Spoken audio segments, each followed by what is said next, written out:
As I drive into Kakadu, my mind begins to wander.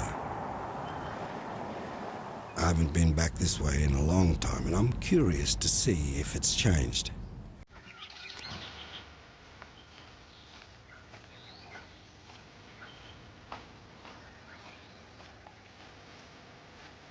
Well, the tourists are still here, but I can't blame them. Kakadu National Park is 3.2 million acres of breathtaking country. This trip, I'm here to meet with the locals and check out more of Uncle Bill Nedge's magnificent backyard.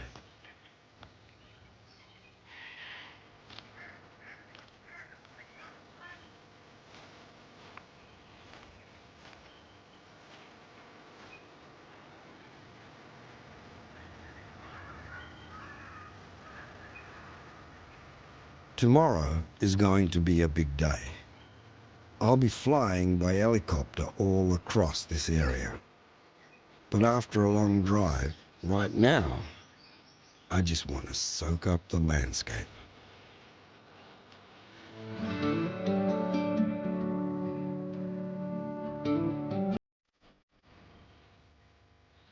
The name Kakadu actually derives from the word Kakadu, which is language used by one of the local mobs here. But one thing is for certain, it sure is pretty.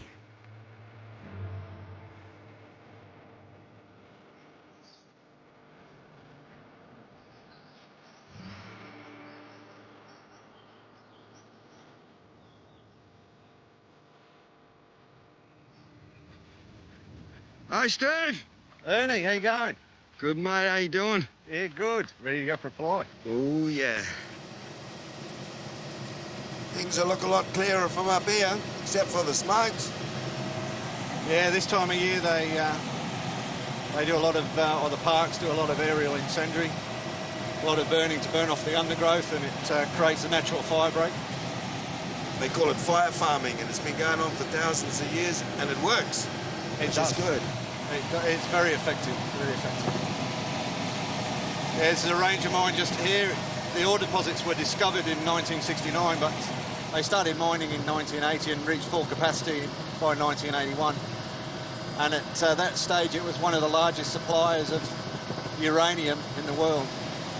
They're no longer mining at the moment, they're just processing stockpiles, and they should be out of there and the place rehabilitated by 2026. But interestingly enough, you know, a mine built in a national park, which seems like an odd thing, but the mine couldn't function properly without the national park and vice versa. Yeah. But you're talking about a national park that's 20,000 square kilometres, and we do a lot of work with the parks and the traditional owners, and we get to see some amazing country that you wouldn't get to see on foot. You know, you would only see it from the air, and you feel quite privileged to witness, you know, some of the spectacles. My name's Steve Manier, and I'm originally from Leeds, over in Yorkshire in England. Now, I emigrated over here nearly 20 years ago. Met an Aussie girl in London, moved over here and started a new life. Flying helicopters has always been a passion of mine, and it was reignited, and I did my licence within a couple of years of emigrating over here, and I haven't looked back. So you really get to enjoy this job, don't you? It has its moments. I think the best thing about this job is that I get to see all this scenery and I don't have to climb any of it.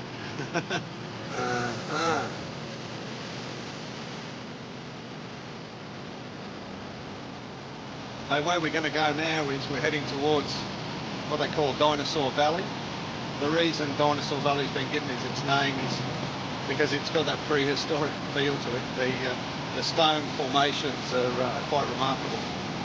Oh, wow. That is amazing. You sort of got this ancient feel about it now, hasn't it? Yeah, it really does. You can certainly see why it's World Heritage listed. Is there any big snapping handbags in there, or it's too far out? Yeah, you do. This little creek system here runs into the East Alligator, which was actually named by a guy called Lieutenant Philip Parker King, and he discovered the Alligator river systems in 1822. So, why did he discover it? It was lost. Do you ever get a chance to pull in at one of those water holes down there and have a bit of a dip? I'd love to. Unfortunately, we have to abide by the rules. You can't land anywhere within the national park. Are there walking trails through here? There are walking trails, not through this section here itself, but there are walking trails throughout the national park. Again, you do have to get a permit, so the park rangers are aware of who's in the national park, certainly this time of year when they are conducting aerial burning exercises.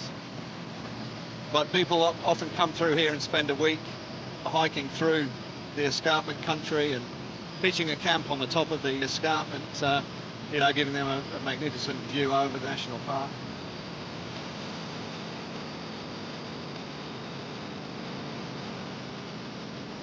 And this river is?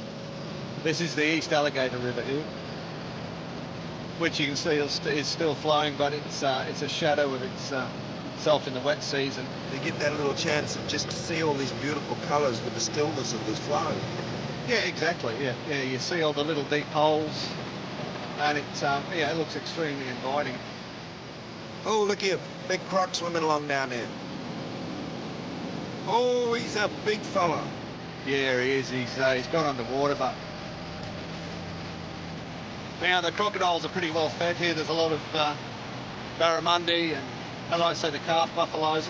You know, in his mind, maybe the occasional tourist if they get close enough. But that's one of the funny things about human. When coming to an environment like this where there are these predators, apex predators, they know they're in there. They just see this little spot and they say, oh, just a quick dip would do. And they're the most patient. They will lay there on the edge of the water, you know, for hours. And they'll only strike when they know that they can get hold of you.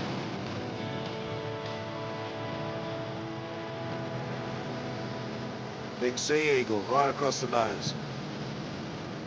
It's pretty incredible, the bird life that you get through here. They say there's around about 280 different species of birds, both native and migratory.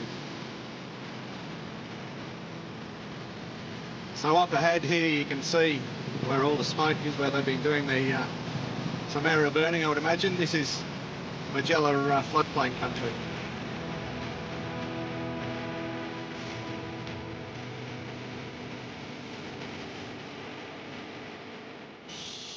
The company that I work for, we have over 40 helicopters. The operations we conduct range from mustering, a lot of mining work, search and rescue. We're involved with the rangers conducting aerial incendiary work to create natural fire breaks. But on the flip side of that, when fires do get out of control, then we're involved with the fire suppression, which involves the Bambi bucket work. I think probably one of the best things is you don't know from day to day what job you're going to be doing, and you enjoy every minute of it. And you're always constantly learning and improving your skills as a pilot, and I think that's one of the challenging things about the job.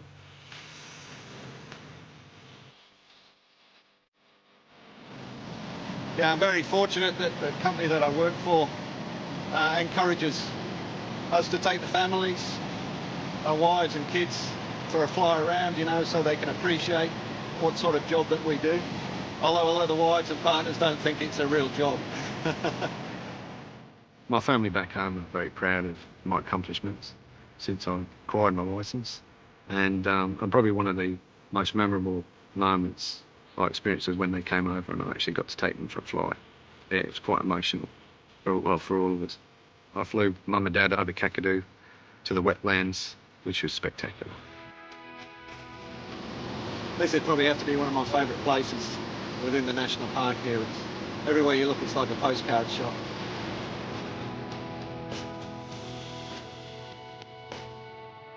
The fast pace of the world today, people are losing touch with what's important in life. And I think you know, everyone needs to take a step back and work out what's important to them. And it could be as simple as, you know, spending time with the family, going out on a picnic. You know, it's a very high-tech world now, and everyone's got the phones and the iPads, and I think sort of going back to basics and conversing with each other and spending quality time with your family, because we're here for a short time. And I think, you know, it's family is important to me, and I think people have sometimes lost sight of what's important to them.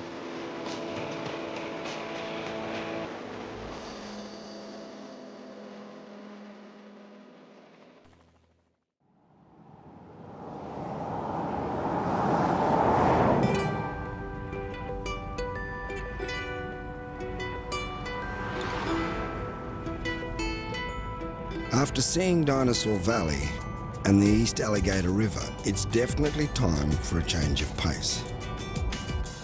Not too many people know, but I'm a self-proclaimed bird watcher. And I'm about to meet a young lady who's going to show me how to photograph them properly.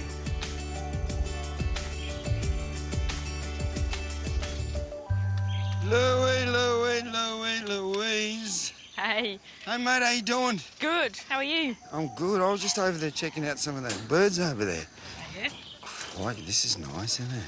How you doing? I'm good. How you going? Good. What do you got here? What are these ones? We've got a couple of egrets over there. Yep, egrets. I've had a few. Sorry. So, what are we going to do today? We're going to learn a little bit about taking photos with one of these cameras. This is a Canon 5D Mark III. Okay, so what's significant about these ones? Just a lot more manual capability, much bigger files and stuff that you can get out of it as well.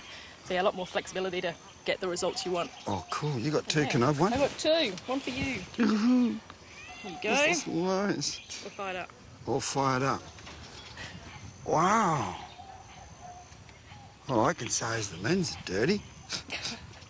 No, so what do we start with? Sort of like landscape. What are we looking for in a landscape? I mean, you can go snap, snap, snap, snap, snap, You snap. can, It's yeah, so which is beautiful, what we want and then to try and avoid. That's generally what most people will do. We'll just come to a scene and snap, snap, snap. So generally we want to try and think a lot more about composition, where we're going to put things in the photo, the way you line things up, you know, so don't put your horizon wonky, slap bang across the middle. Okay. hopefully So it'll basically, if I'm looking down a frame, now I've deliberately taken the land to be right in the middle. Is that a good thing because of the reflections? In this case, probably yes, because you Yeah. want to get the clouds at the top and the clouds at the bottom as well. So yeah, reflections, you can put the horizon in the middle. Okay. So it looks pretty good. But usually, I don't know if you've heard of the rule of thirds, which is basically where you just try and keep your horizon on a third line, so sort of 2/3 the way up. Just gives it a lot more 2/3? depth. Okay. Yeah. Okay. Oh wow, that makes a big difference. Like I mean, it's such a big sky, isn't it? Yeah, it is. But all the Right. clouds, as you can see, all the clouds are sort of down the bottom. So Yeah. if you can sort And a of good frame it- reflection. Yeah, frame it in the middle. So we're going to be filming around here. So we're going to have a bit of a play around here. I'll go through some of the settings and stuff with you as well, and just make sure that you're comfortable knowing what to change and stuff if you need to. And every pic will be a postcard. That's what we're hoping for. We'll try. Got that out of the road. Got him. Quick, get him, get him.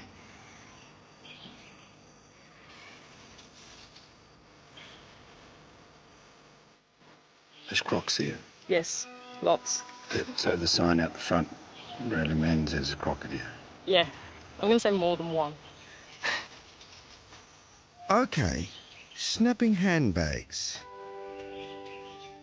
So this, you see the Yeah. scrolly wheel here, so that'll change your aperture. So the higher the number, the more light comes in. No, the other way around. So the higher the number, the less light Less comes light in. comes in. Yeah, so it's back to Alright. front. So when we're doing birds and stuff that's moving really quickly, you want to have the smallest number that you can get, because that'll let as much light in as possible. So make it a lot quicker. Okay.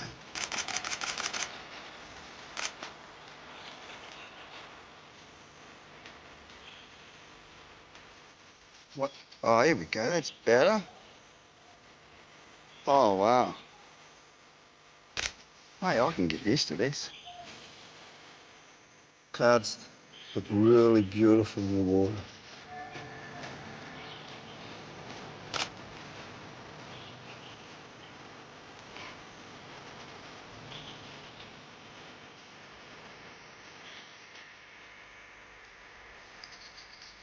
Oh, wow, look at that one just go straight through.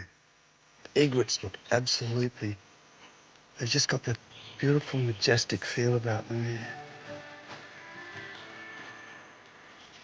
If you come to a billabong like this, you know a certain variety of birds for the egrets, of course, naturally the whistling ducks, whistling kites, Yep. magpie geese, Jacanas, and crocodile over there. hopefully, yeah, like a croc there in the water. Face going under. So the croc, you sort of like see the size of the head and multiply that by 7 to give you the full Gives you length. an idea of the length, yeah.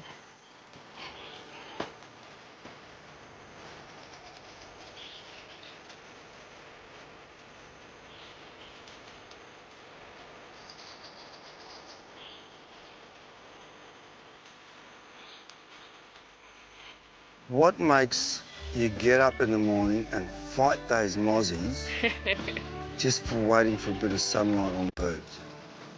You never know what's going to happen, so you have to get up, you have to be in it to win it. Come out here, you might see, crocodile eating a fish or a bird, or you don't know what you're going to see. So that's what keeps me getting up, keeps me coming back. Just the chance to see something different and just find out what the day's going to hold and see what I can get on camera. It's going to be fun. If we can get past these mozzies, we'll be right. Hey, Kev.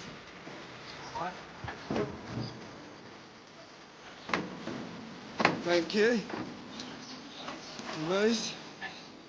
Frog and toad, mate. Let's do it.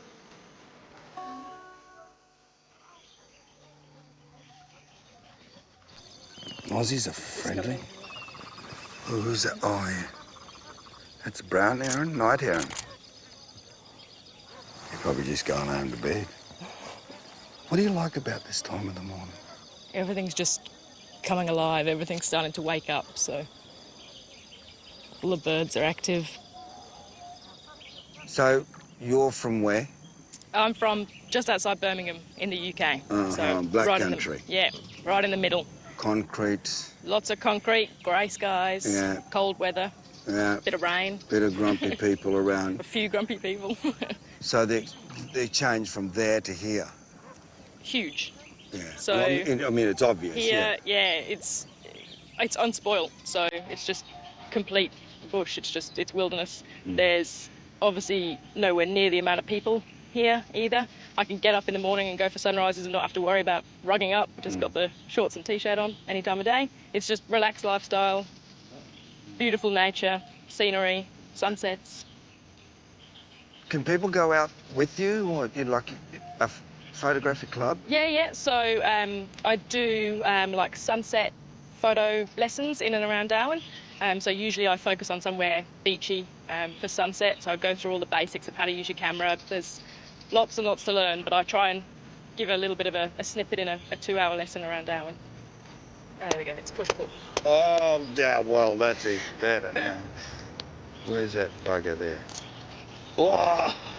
Oh! Bring him right up. Oh, wow. How long have you been coming out here? To Kakadu several times a year, probably for the last 5 or 6 years. Mm-hmm. Wet season, dry season, build up. So try and get some of the storms and stuff over the wetlands is always a challenge. Forgot about those. Yep. Forgot about the storms. Yeah. And just that big build-up. The big build up, yeah, so it's hot, but it's worth it if you can sort of get a lightning strike or a cool shelf cloud or something on camera. It's worth it. Do you ever get to that stage where it's building up, you know it's going to hit, tomorrow's is going to be the time when everyone's supposed to be there, but you've got to go now? Yep. And you just go? Yep, pretty much. There's been times where it's been the middle of the night and I've just got up and gone to chase a photo or chase a storm or... Yeah, that's the thing with landscape photography. You can't get it from sitting at home. You have to get out there, you have to notice the little changes, you have to, get to know your landscape and get to know the area. So you need to be a bit of a naturalist as well, knowing where the birds are. You've got to be listening constantly as well, and then when you do get that sighting or that sound of what you want, being prepared to, track it and follow it and sit and wait for it to come back. And so, yeah, there's a lot of time and a lot of patience. What do you do with your photos when you finish? I print a lot of my images and sell them locally in Darwin. So Middle Beach markets, I do different pop-up galleries and all that sort of thing. I hand make all my own products, so mount all my own pictures, cut all the mats, do all the framing and stuff. So I basically do the entire process from obviously taking the photos to when I sell the products at the end. Where is he? He sounds like he's in that tree. Yeah, right on the top. I just got him. Oh yeah, got him. Yeah. Yeah. Get him. Yeah. They haven't really changed much over millions of years. Data. What do they call them? Snakebird or something? Yeah, it's a data. Pretty flowers. Oh, bro, good. God, you got good eyes, girl.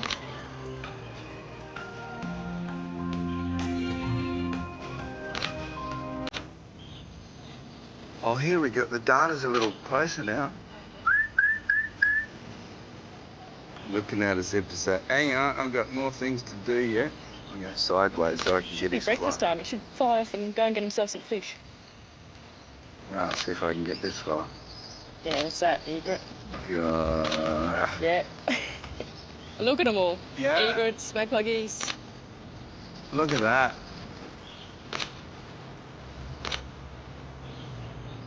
Cool. Woohoo!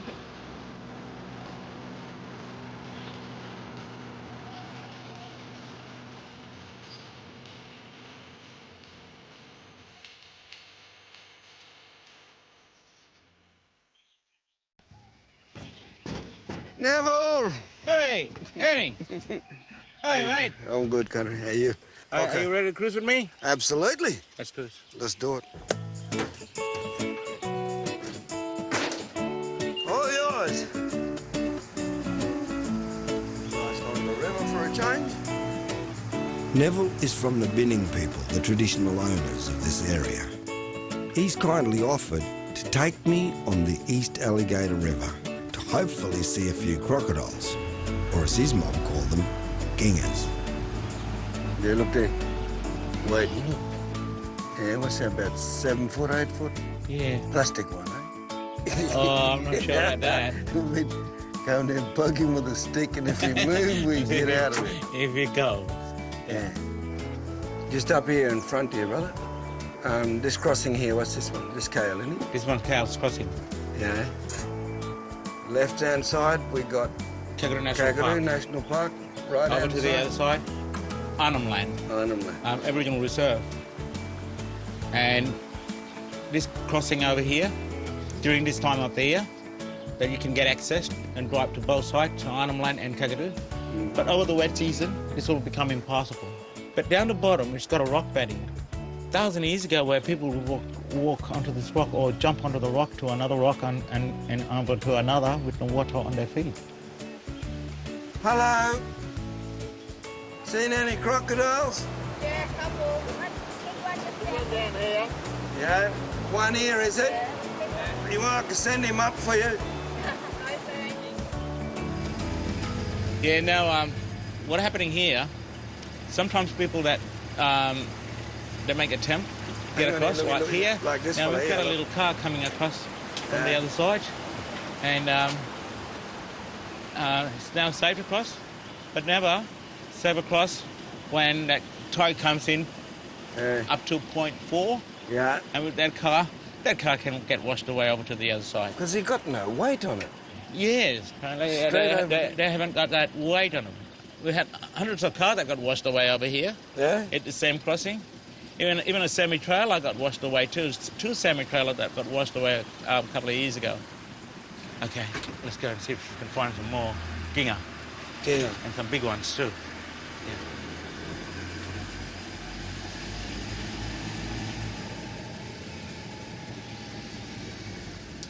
This little fella here, he just sunned himself. Yeah. He's just lying there. Yeah. When the crocodile comes out at night tonight, they'll be feeding. Mm-hmm. If it's just lying like that, he probably had a feed last night. Okay, he's full. Right. Upstream.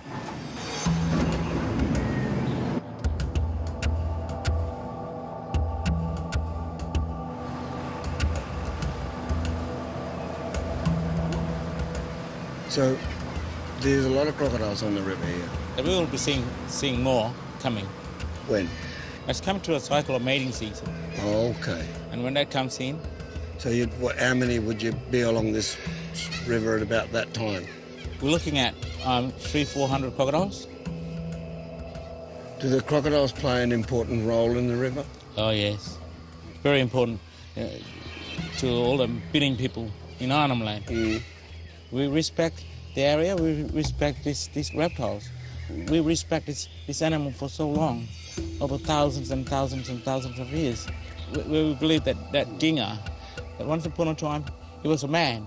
They got burned by the fire that fell from the sky a billion years ago. And we believe that he ran into the water to save himself. All that back muck and that lumps all at the back of his body, that's a burnt mark. Burn mark. Each time that we go and make some camping trip, and we light our campfire all night, and when a crocodile comes in, he sees the fire, he goes, oh, I burned. I don't want to get burned again, I go back into the water. And that's our beliefs. That's what we believe.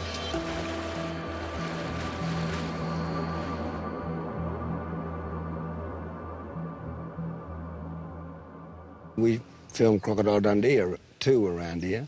So all the places where they filmed a lot of that, do you take tourists around there too? Yes, that area, it's more iconic in film industry. In that way, it's like Dundee 1 and Dundee 2, which is basically shot here in East Alligator River in Kakadu National Park. And we take these people to this site where it's been filmed, and we tell them, this is where Dundee 2 was shot. Here, this is where Dundee 1 was shot.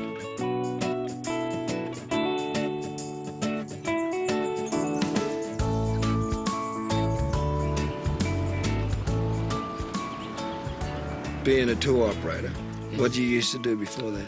Well, I'm a qualified, graduated, licensed plumber, gas fitter. I believe that might be the first Aboriginal plumber up this way, but I am. I'm a plumber. I'm a qualified, graduated plumber.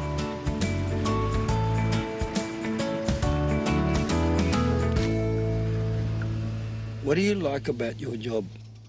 My greatest thing that I like to share my stories, and the story that goes with it, with this land, the culture. Yes, really, in general, I just like sharing the land. So, your family, they know you here as a tour operator. Do you see them often? Yes. Get home? Yes. You got family here, or? I got family in Kakadu. Yeah. And they come in, sometimes they come in and do the cruise with me. And that way they're happy. And they listen to my story that I'm sharing. This story from Kakadu and from Arnhem Land. Do you show off more when you got family there? No, not really. You gotta be a real person there, telling them real story. And not that gammon story. Yeah, but you can sometimes gammon them with lobber and stuff. You give them sometimes a little bit of there, because you want that happiness. You want that grin not to come off from their face. They were gonna have that for a long time. Little ones too? And the little ones too. Yeah. And you see a little one looking at you and smiling at you, and you go, wow, now you've seen it, now you know it. What happens sometime when you got a big mob buller turning up for a cruise, they booked in advance, but you have to do ceremony? You can't do the trip that time. Well, we still can do the trip if there's one guy that's working in that area, and if he's an important person, then he will go to this ceremony. Even though it might be that job coming, but then he'll try and find someone to take his place. So ceremony plays a big part. Yes. Before your job. Yes, that's correct. Because it's really important to go to the ceremony and participate there and do your sorry business and happy business, sing along, dance along, and that's one of the biggest important part of Arnhem Land and both Kakadu, Aboriginal people really. Other than doing your tourism with the boats, what else do you like about this part of the world? I like teaching cultural activities. I teach kids to make some fire sticks, some woomera or bondok, my language here. I teach them to make bondok, I teach them to make spears, and I teach them to make fire sticks even. And you got young fellas, young kids learning the stories to take over from you? Yes, and that's the target. And that's the target where those kids are going to come in, and my kids as well, that they're going to come in and take that practice seriously.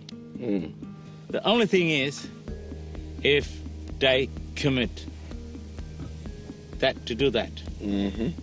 It's all about the commitment. And if they commit to do that role, or if they're going to be a next storyteller, or spear maker, or boomerang maker, or didgeridoo maker, that individual job, then he must take that from there. Very serious. And it's the future, it's really, really, really important. And what do you want to be doing in 20 years' time? I just don't want to stop. I'm not going to stop. I just keep telling some stories. I just keep telling and teaching some more arts. I will never stop. A lot of tucker around this country? Big mob tucker, it's just all here, everywhere. All different aisles that goes through there. Like a supermarket? This is a supermarket. The things that we make, that we use, boomerang or clapstick, didgeridoo that we make, a hardware store out there. We feel sick, then we go look for some bush medicine. So there's a pharmacy out there. And then we get hungry, we go look for some tucker, bush tucker. So we got pharmacy, hardware store, and a supermarket. I like it. This supermarket, #1 supermarket, minus 10% GST.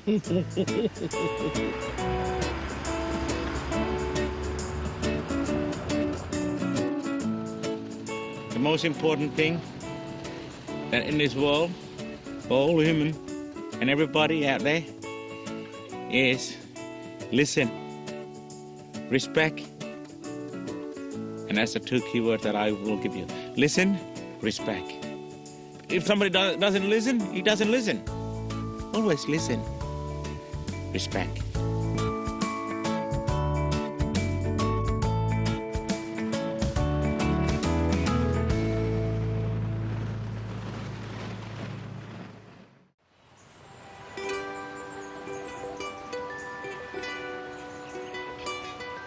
It's my last day in Kakadu, and I'm going to spend it on the Arnhem Land side of Binning country. I've been given special access to a rock art site rarely seen by the outside world.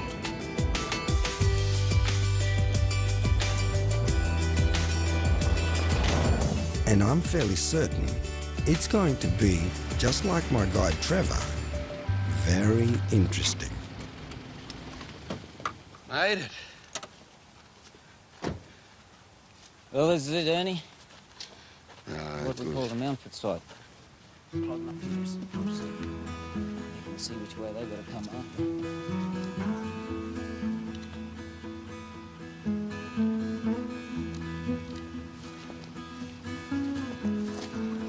So this line of rocks, Ernie, starting back over there, going all this way. When we're up on top later, you look down, you see the rock go all the way. Ceremony ground. It's on a song line. They've been there for a while too. Yeah, maybe around 8,000 years approximately. You know, we never know fixed dates or whatever, but around about that period. But these days, they don't know what the ceremony was here, because that story's been lost. But they don't disrespect, you know, anything that old mob did. So we keep people out of that area there.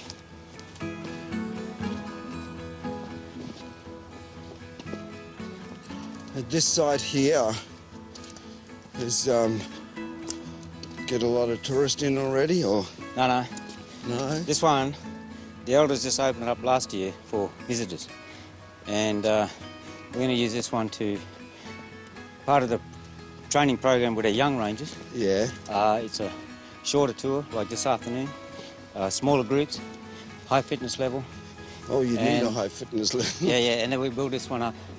And that's creating employment opportunities for our young rangers who are cross-training ranger work and tourism work. Oh, good. Yeah.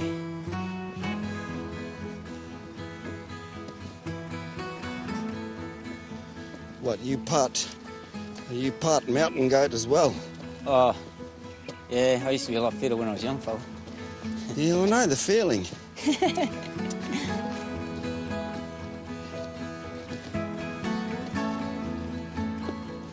Sideways.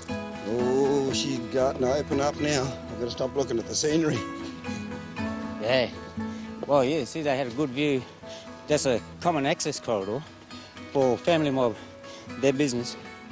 You don't go into other people's business when you're visiting. You stay in a public access area. Yeah. They can see anyone moving through up.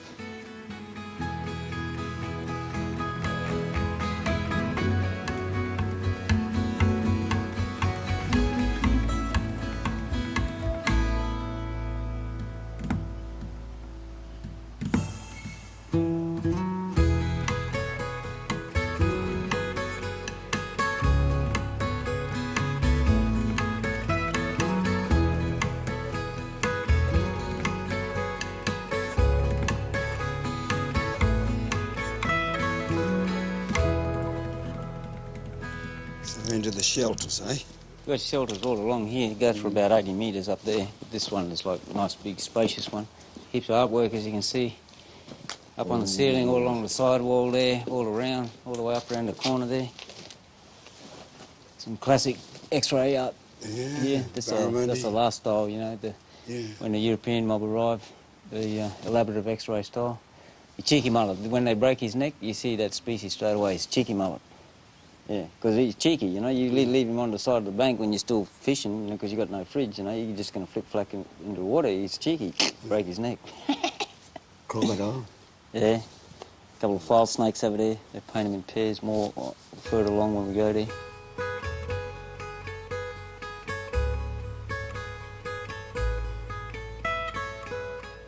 What's your position out here? My principal job is as a tour guide, okay? In that role, I take Aboriginal spiritual awareness understanding, their social psychology system.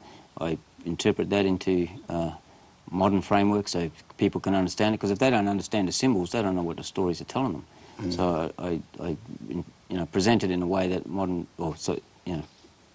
today's people can understand it, follow it. They say Ballanda? Ballanda, they say, yeah.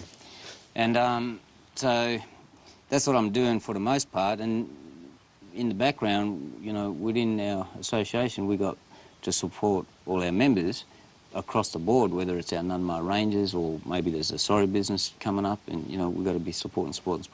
So just as an operative, being in situ there, you know, I'm just someone that just bounces off all the, you know, Aussie rules, just run to where the ball bounces, you know, but, yeah.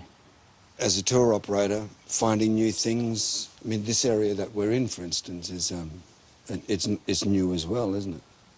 I mean, it's old. This side has been newly opened to the public. Mm. We're developing sites like this with our young rangers being trained. You know, we've got to come up with new product all the time, so because more young rangers are going to follow them in 2 or 3, 4 years' time.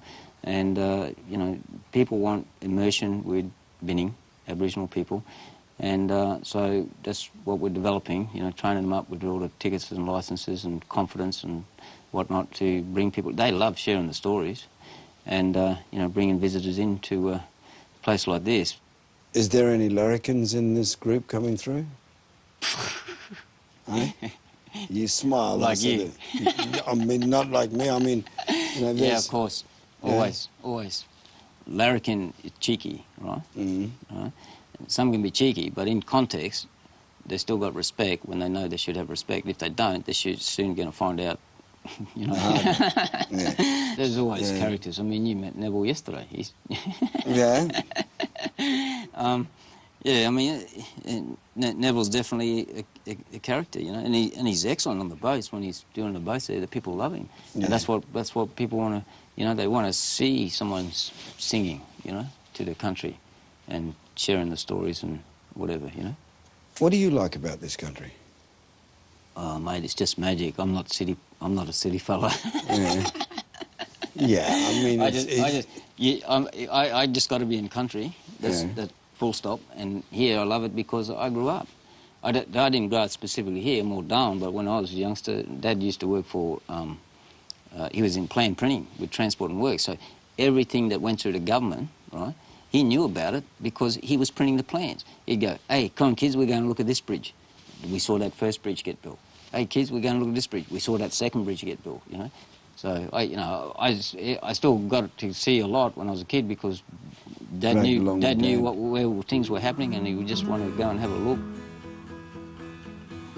Dad is Indonesian. He was born on an island called Sabu and later ended up in Timor when he was a young kid, around about maybe 10 to 12 years of age.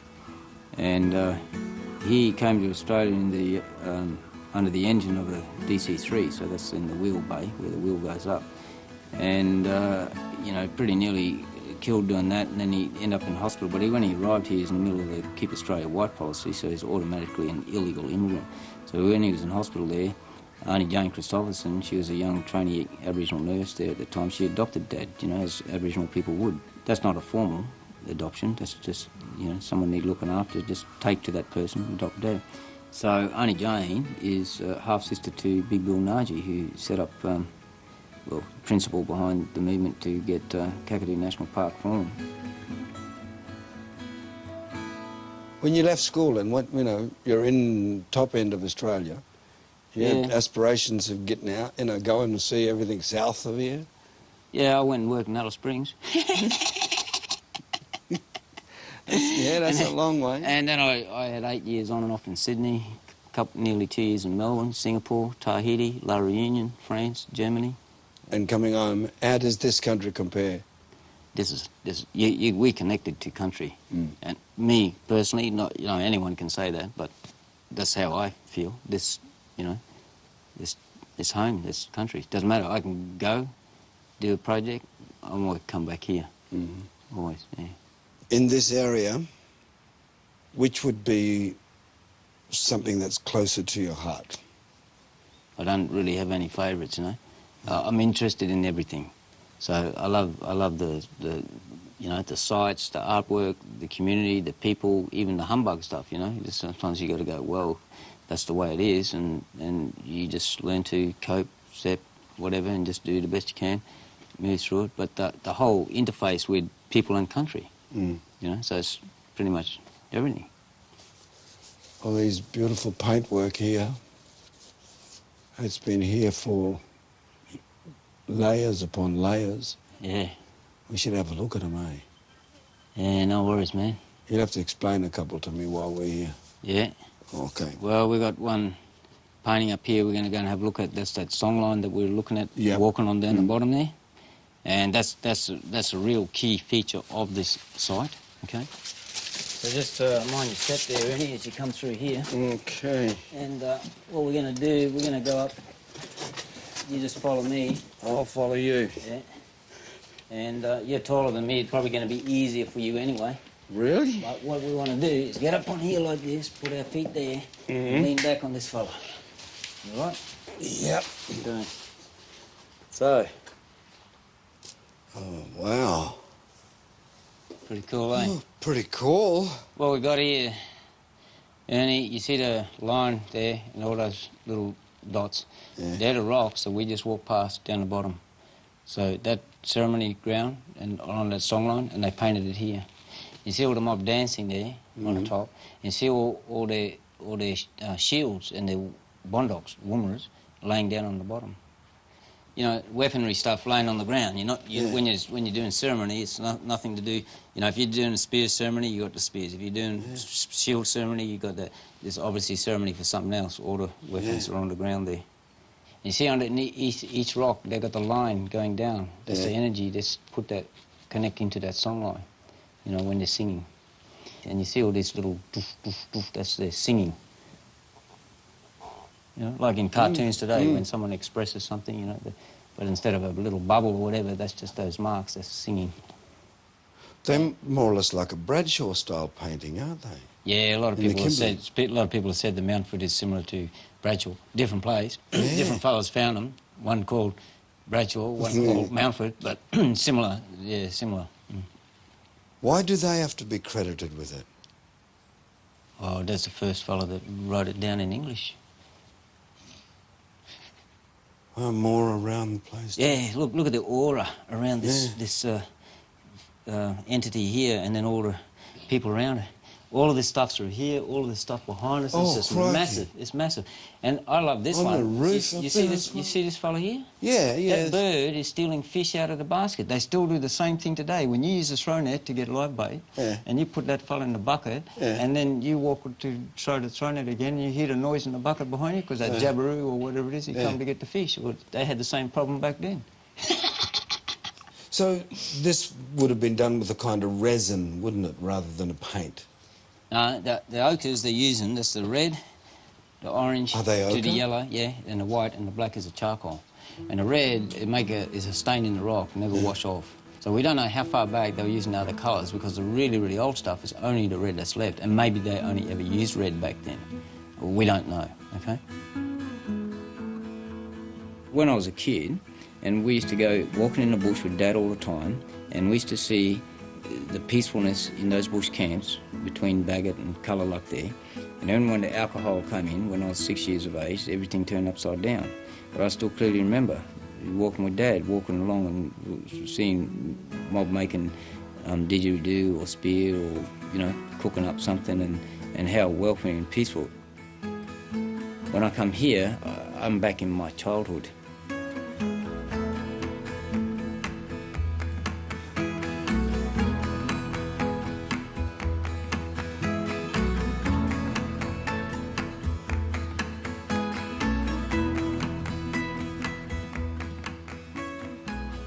It's a powerful feeling here, though. Powerful.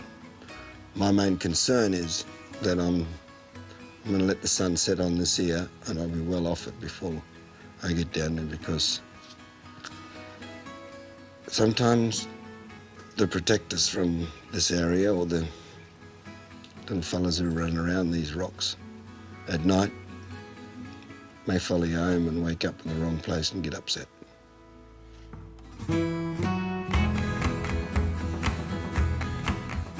This place is an amazing place. It has embraced Trevor as a mother would her child. For Dave, it's a new beginning. For my mate Louise, a homecoming.